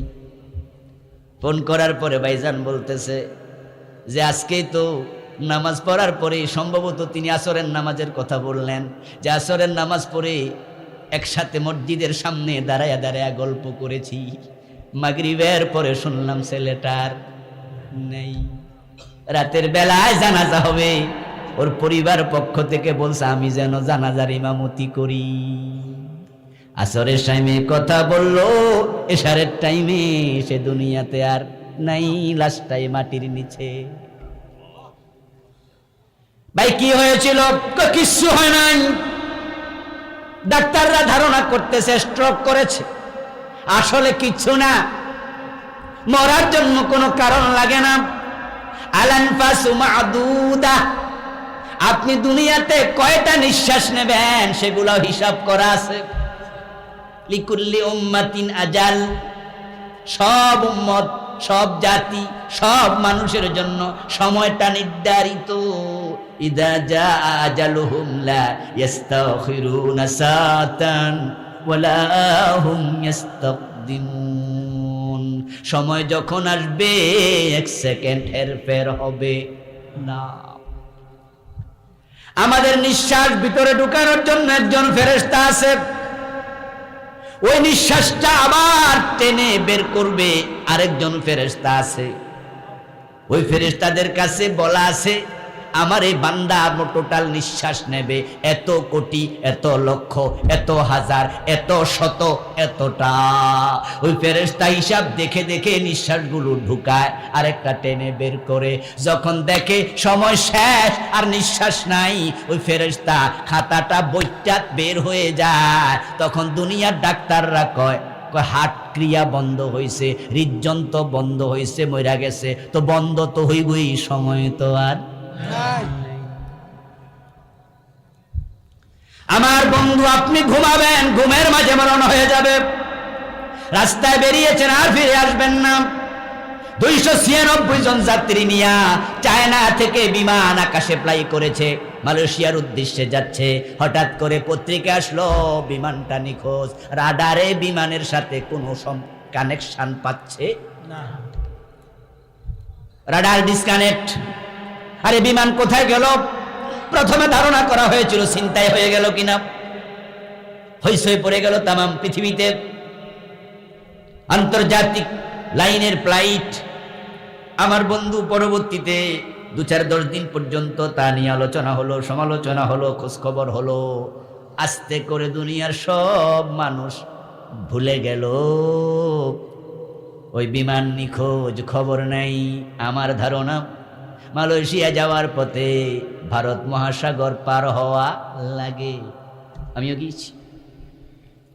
ভারত মহাসাগরের উপরে হতে পারে কোন রকমের যান্ত্রিক গোলযোগ হয়েছে, বিমানটা সেখানে ক্রাশ করেছে, সাগরের মাঝে পড়ে গেছে। একটা বড় দিঘিতে একজন মা বোন গোসল করতে গিয়ে যদি সাঁতারের সময় নাক ফুল হারাইয়া ফেলে, দিঘির মাঝে এটা খুঁজে পাওয়া যত কঠিন, একটা বিমান ভারত মহাসাগরে খুঁজে পাওয়া 1000 গুণ বেশি কঠিন। এক এক ঢেউ কলিজা কাইট হয়ে যাবে দেখলে। আমার ভাইয়ারা, হতে পারে এই বিমানের খবর কিয়ামত পর্যন্ত আর পাওয়াই যাবে না।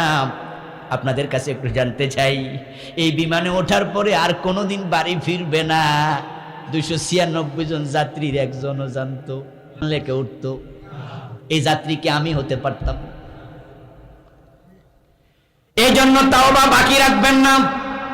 আজকে তাওবা করে বাড়ি যাবেন, মাহফিল হবে সফল, মাহফিল হবে সার্থক, আপনি হবেন সার্থক। আল্লাহ দাঁড়ায় আছে, অপেক্ষা করছে, তওবার দরজা খুলে তার বান্দা তাওবা করবে। কারো হারানো ওট যদি ফিরে পায় সে যত খুশি হয়, বান্দা তাওবা করলে আল্লাহ আরো বেশি খুশি হয়। এখন তাওবা কেমনে করবেন? আমি তার পিসাব না। তাওবা করার জন্য তো পীরের কাছে যাওয়া লাগে, লম্বা ফাগরিও লাগে না? আমি তো বিভিন্ন জায়গায় মাহফিলে ছাত্র জীবনে দেখছি তাওবা পড়াইব কেডা? কয় পীর সাহেব হুজুরে। এখন পীর সাহেব হুজুর আসছে, মাহফিলের মাঝে বসছে, 3 দিকে 3 সাদা ফাগরি ছেড়ে দিছে, এক একটা 30 হাত 40 হাত লম্বা। কয় সবাইরই ধরেন। এখন যে পাগড়ি পায় না এরকম পাঞ্জাবি সাইপা ধরেন। এরকম দেখছেন না আপনারা? আচ্ছা, তাওবা পড়তে হলে লম্বা পাগড়ি লাগবে, এইটা কোথায় পাওয়া? আমার ভাইরা, এখন যার কাছে পাগড়ি নাই এর কাছে তাওবা করবেন কেমনে? ভুল মেসেজ দিচ্ছে। অথচ তাওবা করার জন্য কোনো ব্যক্তির কাছে যাওয়ার প্রয়োজন হয় না। তাওবা হলো বান্দার সাথে আল্লাহর সম্পর্ক। তাওবা করার জন্য যা লাগবে ভালো করে শুনে বাড়ি যান। আমরা অনেকে না বুঝে বাবা যখন মরে যাবে, মা যখন মরে যাবে, মসজিদের হুজুরের কাছে দৌড় মারে, হুজুর একটু তাড়াতাড়ি আইয়েন, তাওবা পড়াইয়া দেন। তাওবা শব্দের অর্থ হলো ফিরে আসা। তাওবা মানে লজ্জিত হওয়া। এখন আপনি যাকে ফিরাই আনবেন তার কি ফিরে আসার সময় না যাওয়ার সময়? তো এখন কিসের তাওবা? তাওবা শব্দের অর্থ হিয়ার রুজু, আত-তাওবাতু হিয়ান নাদামা, আত-তাওবাতু হিয়ার রুজু। আপনি রাস্তা ধরে চলছেন, এটাই হলো আপনার সঠিক রাস্তা।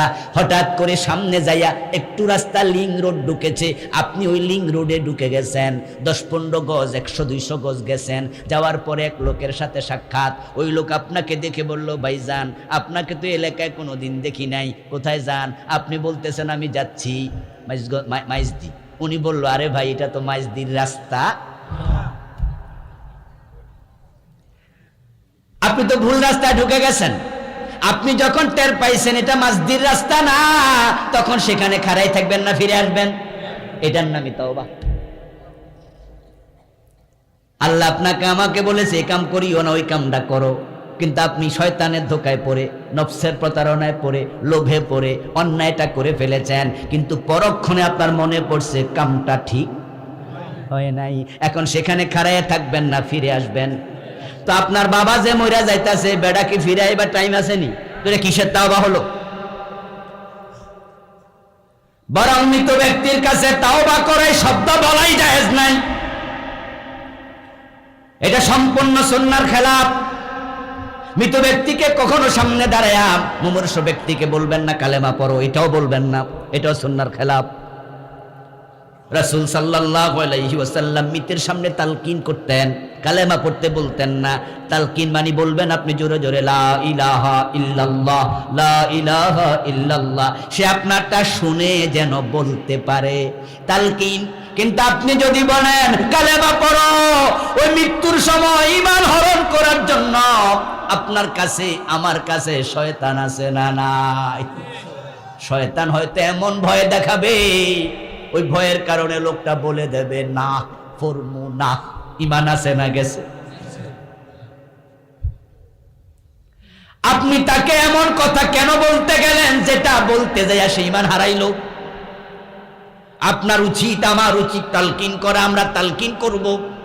এখন আপনি গেছেন হুজুর লইয়া তাওবা করো, আমার বন্ধু আস্তাগফিরুল্লাহর নাম তাওবা না, আতুবু ইলাই বলার নাম তাওবা না।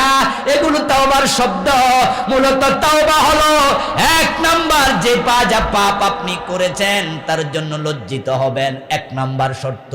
দ্বিতীয় শর্ত হলো ওই পাপ আপনি আর করবেন না, সিদ্ধান্ত নিতে হবে।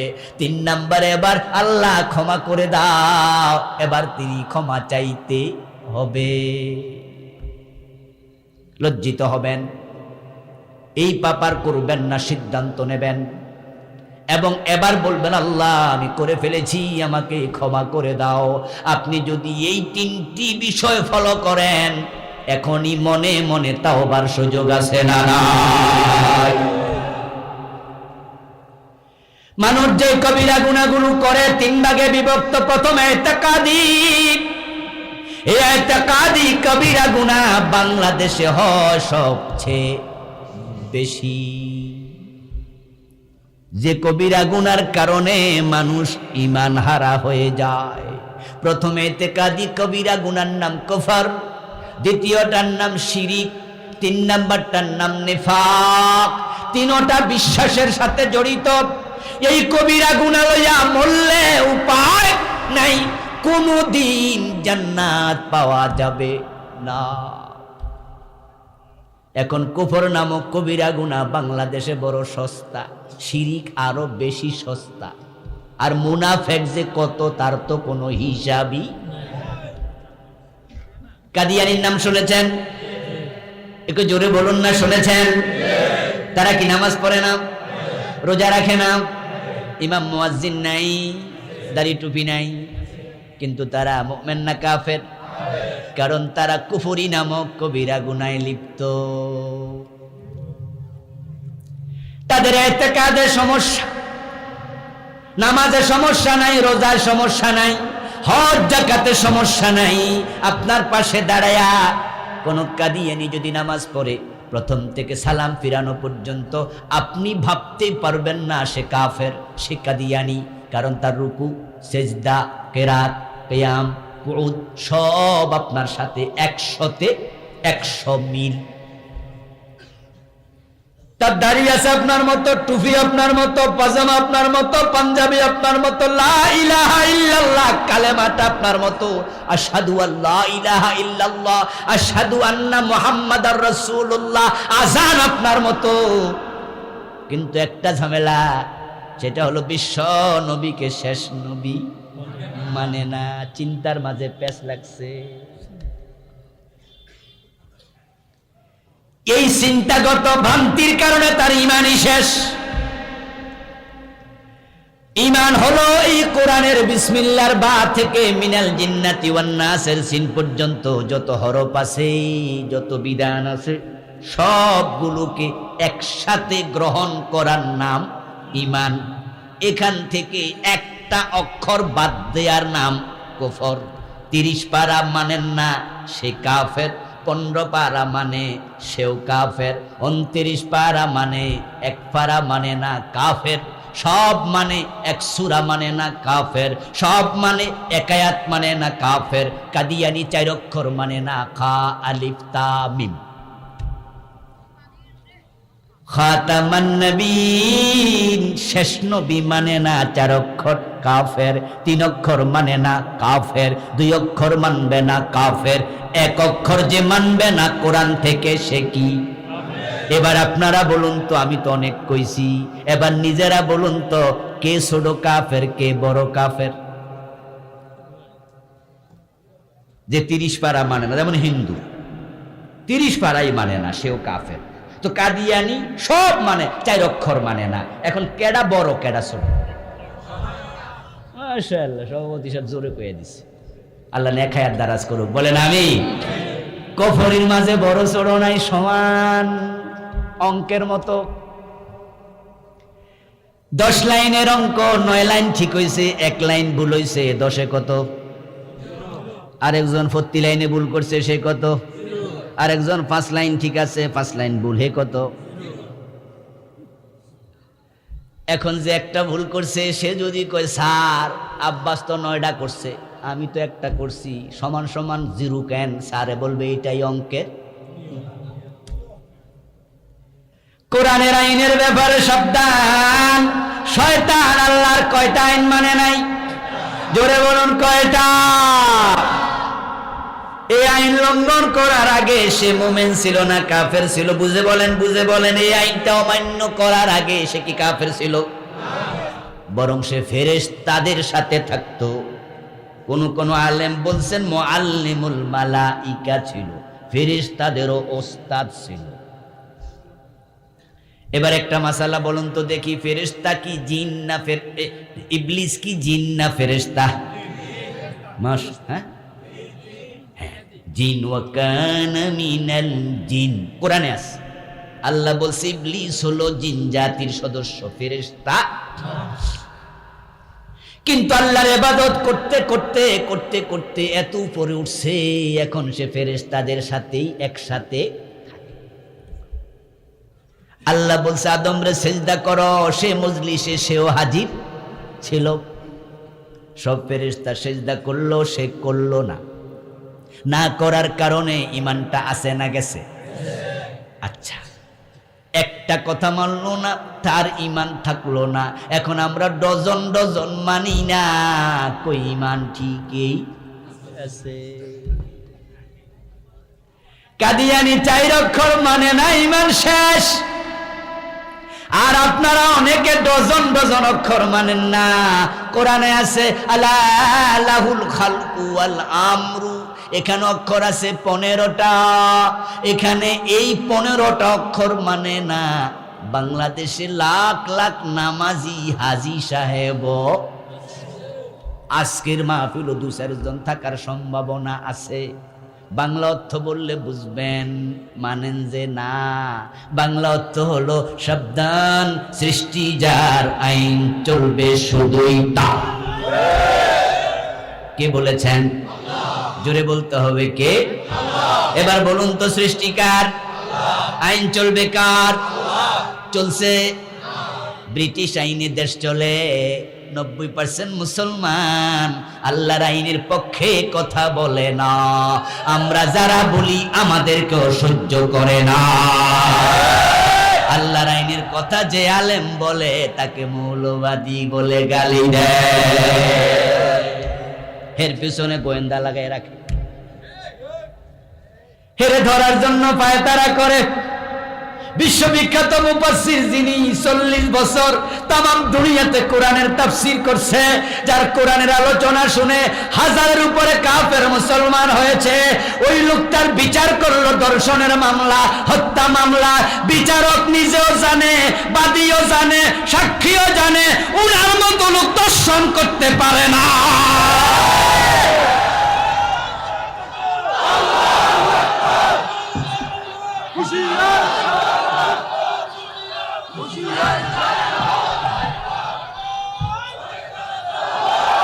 আমার বন্ধু, উনি যদি আল্লাহর আইনের কথা না বলতো তাহলে উনাকে হত্যা এবং ধর্ষণের মামলার আসামি বানানো হতো না।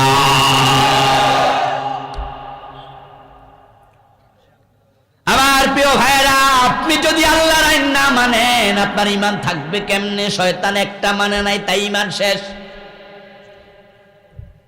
এই ওয়াজগুলো আপনার নিজের স্বার্থে বলছি, কারণ আপনি আল্লাহর আইনের বিরোধিতা করতে করতে যদি মরে যান, ঈমান নিয়ে মরবেন না কাফের হইয়া।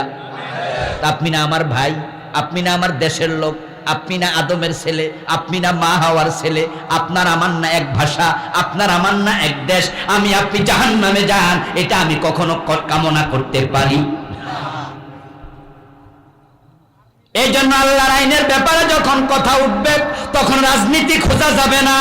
আল্লাহর কোরআনের আইন, আল্লাহর কোরআন কোন দলের না, কোন ব্যক্তি না, কোরআন আমাদের সবার, ঠিক না? প্রিয় নবী মুহাম্মদুর রাসূলুল্লাহ সাল্লাল্লাহু আলাইহি ওয়াসাল্লাম বলেছেন, আমার মেয়ে ফাতেমা চুরি করলে আমি ফাতেমার হাতটাও কেটে দেব। তো বাংলাদেশে চোর আছে না নাই?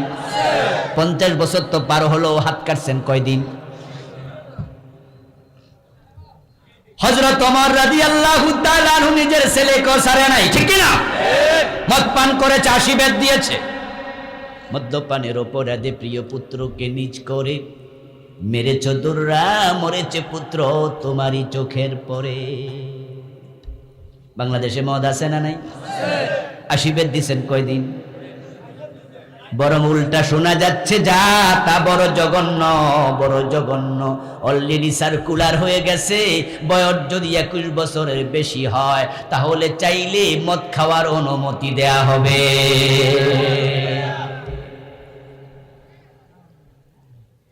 যদি মুসলমান মদ খেতে চায় তাহলে ডাক্তার যদি সাজেশন দেয়, প্রেসক্রিপশন থাকে, ডাক্তারের প্রেসক্রিপশন দেখে যথাযথ কর্তৃপক্ষ মদ খাওয়ার অনুমতি দেবে। বয়স যদি 21 হয়, আমি বলছি 21 আর 91 নয়, দুনিয়ার সব ডাক্তারও যদি বলে মদ খাওয়া হারাম থাকবে, কোনোদিন এটা বৈধ হবে না। মদ হারাম করছে কে? আল্লাহ মেসেজ দিল, বিশ্ব নবী, শেষ নবী। কাদিয়ানি নিয়েছে না বাদ দিছে? গ্রহণ করছে না বাদ দিছে? তো আল্লাহ বলছে মদ হারাম আর আপনি বলছেন বৈধ। 21 বছর হইলে অসুবিধা নাই, ঈমান থাকলো কেমনে? কুফর। সাবধান, কোরআনের আইনের ব্যাপারে কখনো শিথিলতা দেখানো যাবে না। 2 নাম্বার হলো শিরিক। এটাও ইতিকাদি কবিরা গুনাহ। এই শিরিক এখন বাংলাদেশে বন্যার পানির মতো, বর্ষাকালে খালে, পুকুরে, নদীতে, সাগরে, বিলে, ডোবাতে শুধু কি? যদি রাস্তার মাঝে একটা গর্ত থাকে, গর্তেও কি? ঠিক শিরিক বাংলাদেশে এমন, গ্রামে গঞ্জে শহরে নগরে শুধু শিরিকের সরাসরি। আর যেখানে একটা মাজার আছে সেখানে তো শিরিকের বন্যা বয়ে যায়। মাজার আছে শিরিক হয় না এমন মাজার খুব খুব। হযরত শাহজালাল রাহিমাহুল্লাহর মতো আল্লাহর ওলি, শাহফরানের মতো আল্লাহর ওলি, খাজা মাইনুদ্দিন চিশতি রাহমাতুল্লাহ আলাইহির মতো মুজাহিদ, উনাদের মাজারেও শিরিক আছে না নাই? মাজার খুবই খারাপ জায়গা, খুব খারাপ, খুব খারাপ জায়গা। কবর হবে, মাজার নয়। কি হবে? কবর হবে, মাজার নয়। জিয়ারতের জায়গাকে মাজার বলে, তো কবরে জিয়ারত জায়েজ জিনিস, ভালো জিনিস। কিন্তু এখন কবর নয়, মাজার বানায়া যা করে, শতকরা 99টা মাজারের মাঝে শিরিক হচ্ছে। কথা ছিল কবরে গেলে কবরের কথা মনে হবে, ঈমান আরো বেড়ে যাবে। আর মাজারে গেলে ঈমান কি বাড়ে না জায়গা? অধিকাংশ যাওয়ার সময় ঈমানদার, মাজারে যাইয়া পৌঁছার পরে হয় মুশরিক। মাজারগুলো শিরিকের আখড়া হয়ে গেছে। ওই মাজারের পাশে আবার মসজিদ আছে, ওই মাজারের আবার কমিটির মাঝে মাওলানা সাহেবরা অনেকে, ওই কবরে সেজদা চলে, মাজারে সেজদা চলে, বাধা দেয় না। আমার 2 চোখ সাক্ষী। ছাত্র জীবনে শাহপরান শাহজালাল রাহিমাহুমাল্লাহ তাদের কবর জিয়ারতের জন্য গিয়েছিলাম সিলেটে ঘুরতে, জাফলং ঘুরতে গেছি।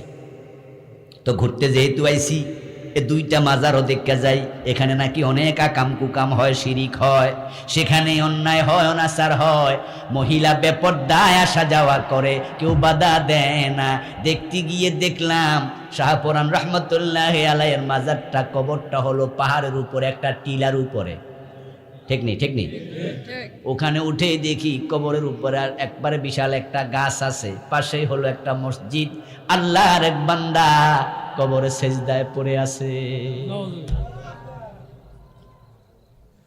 আমার ভাইয়ারা, আল্লাহ ছাড়া অন্যকে সেজদা দেয়া শিরিক।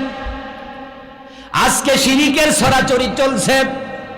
ছেলে হয় না, মেয়ে হয় না, 2-4 বছর আল্লাহর কাছে চায়, পরে হতাশ হইয়া আবার খাজা বাবার কাছে চায়। কেউ ফিরে না খালি হাতে, খাজারে তোর আস্তাগফিরুল্লাহ।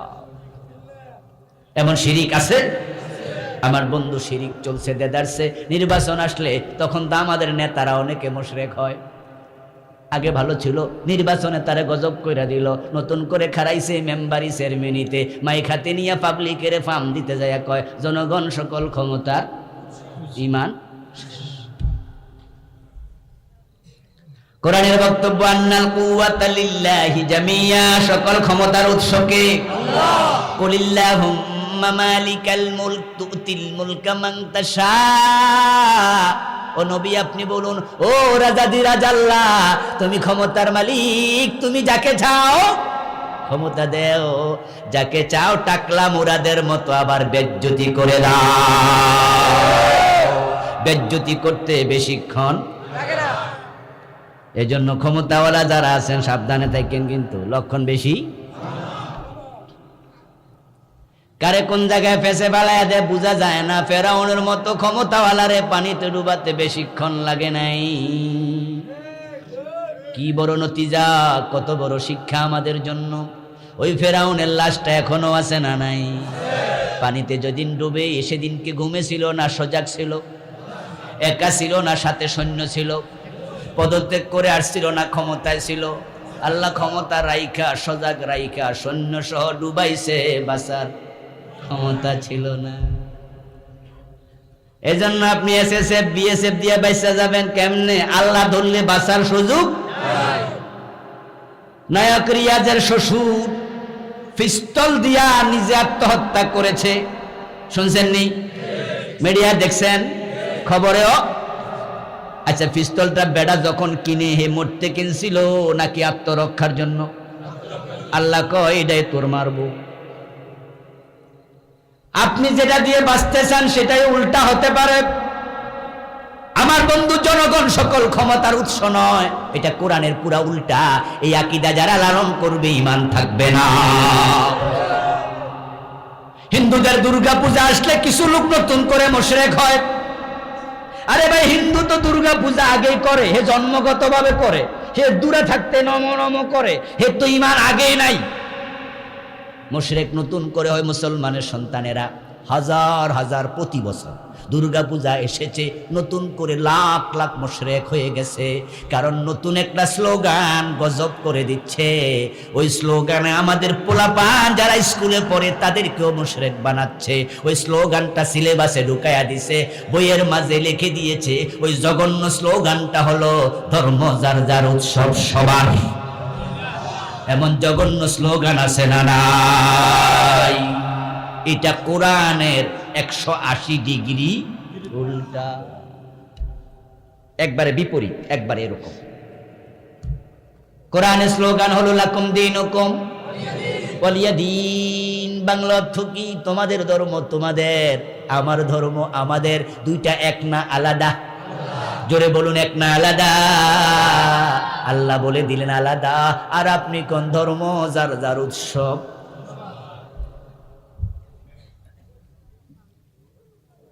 চায়ের মাঝে মরিচের গুঁড়া দিয়েন না, এটা চলে না। চিনি কম বেশি হতে পারে নাকি? মরিচের গুঁড়া দিলে হইব? এটা ভিন্ন জিনিস। আপনারা আজকে স্কুলে পর্যন্ত ঢুকাইয়া দিয়েছেন। হিন্দুদের ভোট খুব দরকার, হিন্দুদের সাপোর্ট খুব দরকার, তাই হিন্দুদের জন্য এত ভালোবাসা। আমরা বলি হিন্দুরা দুর্গা পূজা করবে, হিন্দুরা সরস্বতী পূজা করবে, লক্ষ্মী পূজা করবে, আমরা বাধা দিতে যাব না। তাদের পূজা তারা করুক, কিন্তু আমরা একাকার করে দেব না, তাদেরকে আমরা উৎসাহ দেব না। আপনার মূর্তি পূজা করা জায়েজ না হারাম? ছোট হারাম না বড় হারাম? ইন্না শিরকা লা যুলমুন। এত বড় জঘন্য কাজ আনন্দ উৎসব হয় কেমনে? তাদেরটা তারা করুক, আমরা বাধা দেব না। ঠিক ভারতের মুসলমান কুরবানিতে গরু জবে করবে, তারাও বাধা দিতে পারবে না। শিরিকগুলো বাদ দিতে হবে। এ বিষয়ে আমি একটি বই লিখেছি, প্রচলিত শিরিকতা থেকে বাঁচার উপায়। বাংলাদেশের চলমান 29টা লিখছি। আজকের স্টেজও পাবেন ইনশাল্লাহ দেওয়ার পরে। ছোট্ট বই, কিন্তু এমন অপরাধ যেটা থাকলে উপায়। অনেকে জানেন না যে এটা শিরিক। আচ্ছা, না জেনে বিষ খাইলে অসুবিধা আছে না নাই? যাই না খাইলে যা, না যাই না খাইলেও শিরিক। যাই না করলেও শিরিক, না জেনে করলেও।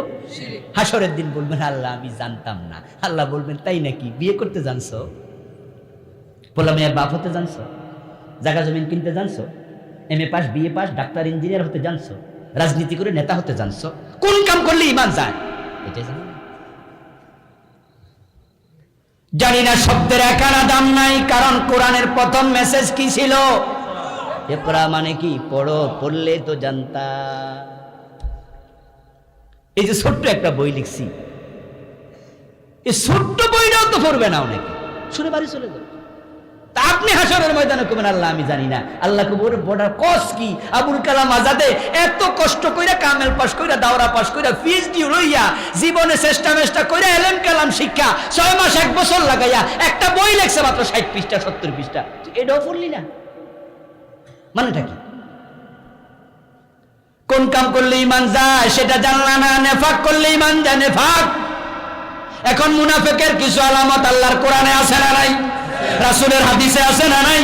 এখন আপনার ভিতরে থাকলে ঈমান শেষ। এগুলো ইতিকাদি কবিরা গুনাহ। তারপরে আবার কয়টা কাউলি কবিরা গুনাহ বলে আমি আলোচনা শেষ করব আজকে বন্ধু। এই মুখের হেফাজত বাংলাদেশে বড় কম। মানুষ মুখের এখন কুড়াল বানায়া ছাড়ছে, যা জানে তাও কয়, যা জানে না তাও কয়, ঠিক কি না? এবং এই মুখ দিয়া যত কবিরা গুনাহ করে, এত কবিরা গুনাহ অন্যভাবে হয় না। যে 70টা কবিরা গুনার কথা ইমাম আয-যাহাবী রাহিমাহুল্লাহ লিখেছেন, আমি হিসাব করে দেখেছি অধিকাংশ মুখের সাথে সম্পৃক্ত। একজন সাহাবী প্রিয় নবীর কাছে গেলেন, গিয়ে বলে, ইয়া রাসূলুল্লাহ, আমার সবচেয়ে বড় দুশমন কে? মা তাখাফু ওয়া খাওয়াফু আলাইয়া, আমার জন্য সবচেয়ে বড় দুশমন কে? আপনি যদি একটু জানায়া দিতেন কে আমার জন্য সবচেয়ে বড় ক্ষতিকারক।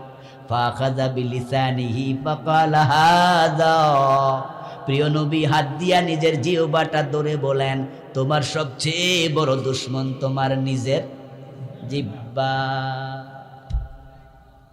মাইয়াদমাল্লাই মা বাইনা লিহিয়াইহি ওয়া মা বাইনা রিদলাইহি আদমাল্লাহুল জান্নাহ। প্রিয় নবী বলেন, দুই ঠোঁটের মাঝখানে জিহ্বা আছে, সেটা দুই রানের মাঝখানে লজ্জাস্থান আছে, সেটা এই দুইটা যদি আমার জিম্মায় দাও, আমি তোমার জান্নাতের জিম্মাদার হয়ে গেলাম। এই দুইটা অঙ্গের যত্ন করবেন ভালো করে আমার বন্ধু। এই দুইটা অঙ্গে কোনো হাড্ডি নাই, বড় নরম। জিহ্বার মাঝে হাড্ডি আছে লজ্জাস্থানে, কিন্তু এই দুইটা যদি তেজস্বী হয়ে যায়, এমন গুনায় লিপ্ত করে উপায় থাকবে না। শুধু এই জিহ্বার কারণে লাখ লাখ মানুষ জাহান্নামী হবে। এই হাসরের ময়দানে মানুষকে আল্লাহ কবর থেকে 3 ভাগে ভাগ করে তুলবেন। এক ভাগ উঠবে, ওঠার সাথে সাথে পদাতিক বাহিনীর মতো হাঁটবে, হাসরের ময়দানে যাবে। ফাতাতুনা ফাওয়াজা, আরেক দল কবর থেকে উঠবে, বড় সৌভাগ্যবান, উঠে দেখবে কবরের পাড়ে জান্নাতের গাড়ি দাঁড়ায় আছে। সিনপান রিজালা ও সিনপান রুকবানা ও সিনপান আলা উজুহিহিম। ওই মানুষগুলোকে ফেরেশতারা ইস্তেকবাল দেবে, ফুলের মালা দেবে, ফুলের পাপড়ি ছিটাবে, আদর যত্ন করে হাতে চুমু দিয়া, কপালে চুমু দিয়া, গলায় জড়ায়া আল্লাহর জান্নাতের গাড়িতে তুলে বসাবে। ওই গাড়ি ডিরেক্ট আরশে আজিমের নিচে গিয়ে থামবে, হাসরের ময়দানে ঢুকবে না, আল্লাহর আরশের ছায়া তলে বসে যাবে। মাত্র 4-5 মিনিট পরে দেখবে হাসরের কাম শেষ। আল্লাহ ডান হাতে আমল নামা দিয়ে বলবে, খুলবে না, পড়বে না, বলা লাগবে না, এক নজর তাকায়া বলবে, যা, জান্নাত দিয়ে দিলাম। فسوف يحاسب حسابا يسيرا। হাসরের ময়দানে 50,000 বছর তাদের কাছে মনে হবে কাসসালাতিল মাকতুবা। এক ওয়াক্ত ফরজ নামাজ 5-7 মিনিট 10 মিনিট লাগে, 4 রাকাত 3 রাকাত 2 রাকাত, এ হলো ফরজ নামাজের সীমা, ঠিক কি না?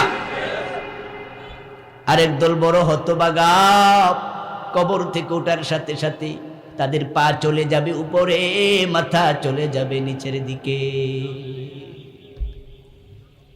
তারা মাথার উপরে হাঁটবে তা নয়, তারা হাঁটবে তাদের মুখের উপরে।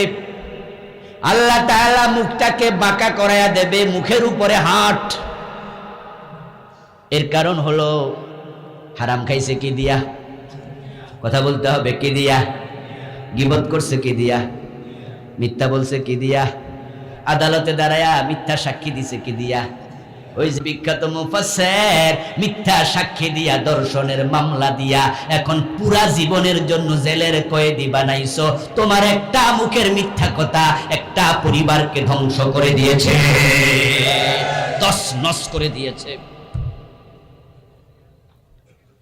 আমার প্রিয় ভাইটি, তুমি কি বুঝেছ? তুমি ছাড়া পেয়ে গেছো? না না, দুনিয়া উল্টা চলেছ। আল্লাহ তোমাকে কবর থেকে তুলেই উল্টায়া দেবে। মুখ দিয়ে যে কবিরা গুনাহ মানুষ করে তার মাঝে অন্যতম হলো মিথ্যা কথা বলা, যেটা বাংলাদেশে এখন মুড়ির মতো সস্তা হয়ে গেছে। মিথ্যাটাকে ফেশা বানায়া ফেলছে। মিথ্যা বলতে সামান্য ঠোঁটে বাজে না এমন হাজার হাজার ব্যবসায়ী আছে। সবচেয়ে বেশি মিথ্যা কথা বলে আমাদের দেশের ব্যবসায়ীরা। সবাই না ভালো আছে, তবে তুলনা খুব একবারে কম। বিস্ময়কর এক দেশ বাংলাদেশ, যে দেশে ব্যবসা করতে এখন আর টাকা লাগে না। উন্মুক্ত অর্থনীতির কারণে মাল্টিনেশনাল কোম্পানিগুলো বাংলাদেশ ব্যবসা করছে। এখন আপনাকে দোকানদারের দোকানে যাইয়া এসআর আসেনি, বিভিন্ন কোম্পানির এসআর যাইয়া কয়, আরে মিয়া মাল নেন, বেচা পরে টাকা দিয়ে। আরে মাল নেন আগে, কি লাগবে আমারও শুধু কম, সানাসুর ডাইল ভাজা কি লাগবে, ঘি, তবে তেলের নাম কইলাম না কারণ এটা দাম বেশি। মাস দুয়েক আগে হইলে কইতাম সয়াবিন তেলের কথা, এখন ডরে আর কই না, কারণ যে দাম বাড়ছে। আমাদের নেতারা আমাদেরকে আবার অমিয় বাণী শোনাচ্ছে, তেল ছাড়া রান্ধেন অসুবিধা, ঠিক না? যখন পেঁয়াজের দাম বাড়ছে তখন কি কইছিল, আরে পেঁয়াজ ছাড়া কি তরকারি চলে না, আমি তো পারি। বাবা রে বাবা, এখন কই তেল কমায়া দেন, তেল ছাড়াও তো চলে।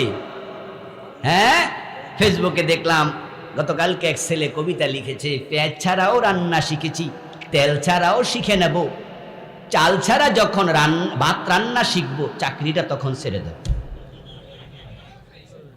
এত কষ্ট করে চাকরি দরকার আছে? তেল ছাড়া রান্না হয়েছে, পেঁয়াজ ছাড়াও শিখছি বা শিখে নেব, চাল ছাড়া যখন রান্না শিখবো, ভাত রাঁধতে শিখবো, চাকরি এটা করবো।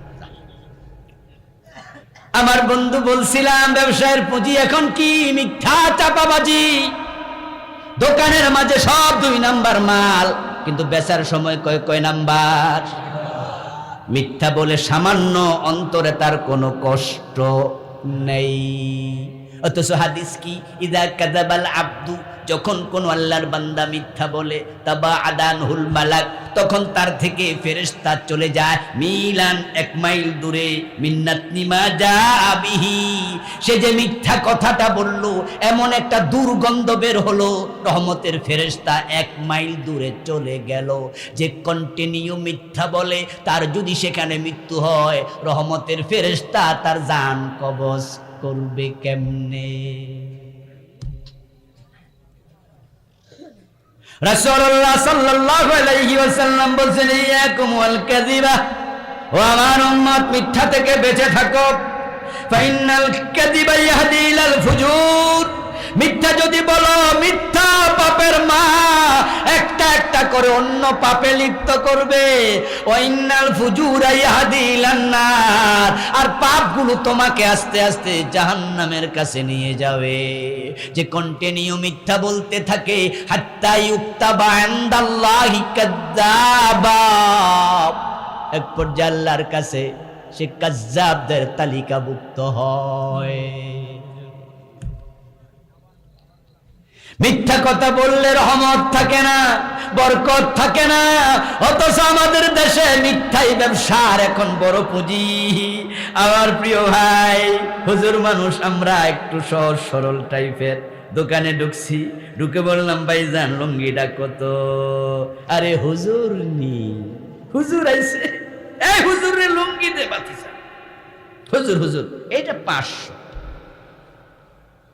আমি বললাম, ভাই কি কোন, এই লুঙ্গি তো 300 টাকায় কিনা স্যার। হুজুর আমার তো কেনায় পড়ছে 400। এখন কি করি বলেন তো?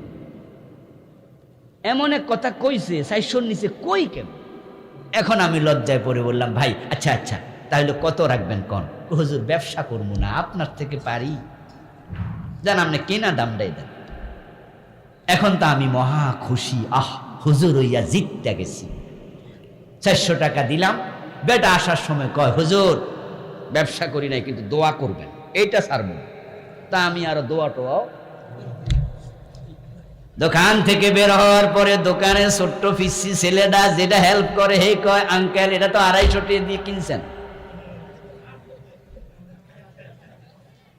ওই যে বাবা গ্রাম থেকে পিসিটাকে রেখে গেছে তার এলাকার এক চাচার কাছে, ভাইজান ব্যবসা শিখান, বেতন লাগবে না, পেটে ভাতে চলুক, একটু বড় হইলে আমিও একটা।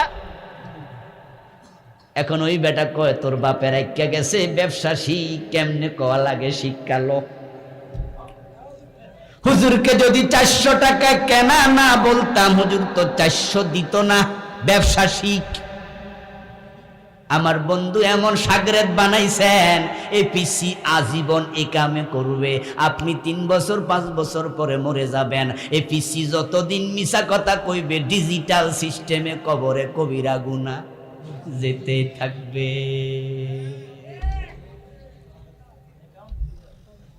আজীবন সদকায়ে জারিয়ার ওয়াজ শুনছেন, আজকে গুনাহে জারিয়ারটা শুনাই দিলাম। আমার বন্ধু নিজের অধীনস্থকে মিথ্যা শিখায়, বাটপারি শিখায়, সিটারি শিখায়, এমন কিছু লোক আছে না নাই?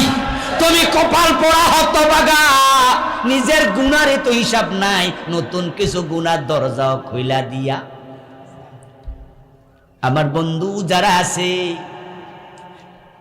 অ্যাডভোকেসি করে, ওকালতি করে, তাদের মাঝে যারা ক্রিমিনাল মামলা দেয়, তারা শতকরা 80-90টা মামলা উল্টা পাল্টাই জানে।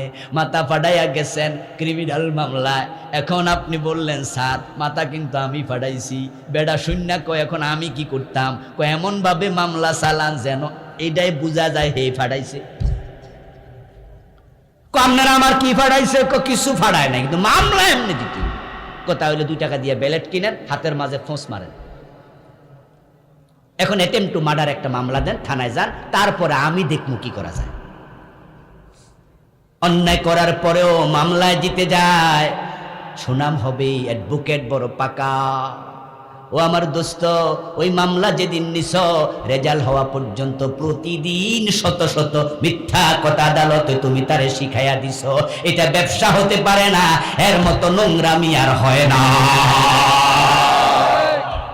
ব্যবসা না কইরা, মিথ্যার পেতাশি না বেশাতি না কইরা ভিক্ষা করো, চা দোকানদারি করো, এটাও অনেক ভালো। অ্যাডভোকেট আছে তবে সংখ্যায় কম, মিথ্যাটাকে পুঁজি বানাইছে। আমার বন্ধু মুখের মিথ্যা, গীবত আজকে অ্যাভেলেবেল, হাজি গাজী নামাজি ওলামা কেউ বাদ নাই। আমি আবুল কালাম আজাদ ওই মামলার আসামি হয়ে যায় মাঝে মাঝে। আল্লাহর কাছে বলি আল্লাহ মাফ করে দিও, গীবত তো করে লাইছি, কারণ এমন জায়গায় বসেছি কথা উঠছে প্রসঙ্গক্রমে অমুকের, এখন উনিও কয় বিরুদ্ধে, উনিও কয় বিরুদ্ধে, তখন তালে তালে আমিও মাথা লাড়া কই ঠিকই গীবত হয়ে। এখানে আমরা মদ পান করি এমন লোক নাই, খুব কম, 2-4 জন, তবে নাই এত 11:30 বাজে মদখোর থাকে না, ওরা বাড়ি গেছে গা। ওরা মাহফিলে যদি আসে ওই সিলাফি দোকান পর্যন্ত আসে। এভাবে মাহফিলে বসে নীরবে মৌসাকের মৌমাছির মতো কোরআনের কথা শুনবে, এত সৌভাগ্য ওদের নাই। 2-1টা থাকলে আল্লাহর হেদায়েত করুক, বলেন আমিন। আমার বন্ধু বলছিলাম এখানে মদখোর নাই, এখানে হত্যাকারী নাই, এখানে বড় বড় কবিরা গুনাহগার খুব কম মানুষ। আলহামদুলিল্লাহ আমরা নামাজি, আমরা হাজি, আমরা রোজাওয়ালা, আমরা নামাজওয়ালা মানুষ, কিন্তু গীবত করে না এমন লোক এখানে পাওয়া খুব কঠিন। হাজি গাজী নামাজি ভালো মানুষ, ঘরে কোনো টেলিভিশনটাও নাই, মেয়েটা খাস পর্দা করে, একবারে গ্লোভস লাগাইয়া বাহিরে যায়, ছেলেটা মাওলানা দাওরা পাস, বাবা হাজি মাওলানা, মা হাজি, খুব ভালো মানুষ। খাবার টেবিলে বসে আস্তে কইরা মা কয় শুনছেন নি কি হয়েছে, আপনার ছোট ভাইয়ের বউ আমার এইটা কইতে পারেনি। কি কইছে? বিকাল বেলায় এ কইছে। উনি হাজি সাহেব শুননে কয় হ্যাঁ এ মেয়েটা বড় খারাপ দেখছি, সাহস বাইরা গেছে, কবিরা গুনাহ শুরু। এবার ওই হাজি সাহেব বলছে, বউ বলছে, মাওলানা ছেলে কয় শাসি আম্মার আসলে মুখটা ভালো। বোন কইতেছে হ্যাঁ বা বেশি খারাপ। গীবাত হলো একটি আগুনের টুকরা, কেউ জ্বালাইয়া দিল, একজন অক্টেন, আরেকজন কেরোসিন, আরেকজন পেট্রোল জ্বলছে, দাউ দাউ করে শয়তান হাততালে দিয়া কয় যা সব দিন একসাথে জাহান্নামী বানায় ছেড়ে দিচ্ছে। আল গীবাতু আশাদ্দু মিনাজ জিনা, গীবত হচ্ছে জিনার চেয়ে জঘন্য। আস্তাগফিরুল্লাহ আল-আযীম। আপনি আওয়ামী লীগ করেন, বিএনপির কথা উঠছে খালেদা জিয়া, ধুইয়া লাইছেন। আপনি বিএনপি করেন, শেখ হাসিনার কথা উঠছে, ধুইয়া লাইছেন। এমনভাবে বলছেন, পার্সোনাল এটা আক্রমণ, বিরুদ্ধে বলছেন। রাসূল বললেন, গীবত হচ্ছে জিক্রুকা আখাকা বিমা ইয়াকরাহু, তোমার ভাই পছন্দ করে না এমন কথা তার পিছনে বলবে না, শুনলে মনে কষ্ট পাবে। হুজুর, আমার ভাই অন্যায় করেছে, সেটাও কি বলবো না? রাসূল বলবেন, বলবে, সামনে বলবা, পিছনে বলবা না। পিছনে বললে গীবত, আর সে যদি অন্যায় না করে সেটা হবে বহতান, অপবাদ, আরো বড় কবিরা। এভেলেবেল চলছে। মুখের অনেকগুলো কবিরা গুনাহ আছে, আমলের আছে, কাউলি ফেইলি আছে। এই বইটাতে আমি প্রায় অনেকগুলো তুলে ধরেছি। আজকে ওয়াজ শেষ, 11:30 বেজে গেছে। ব্যক্তি ও পরিবার গঠন ইসলাম, ব্যক্তি জীবন, পারিবারিক জীবন, 450 উপরে হাদিস, 250 উপরে আয়াত দিয়ে ফুলের মালার মতো সাজিয়েছি, আলহামদুলিল্লাহ।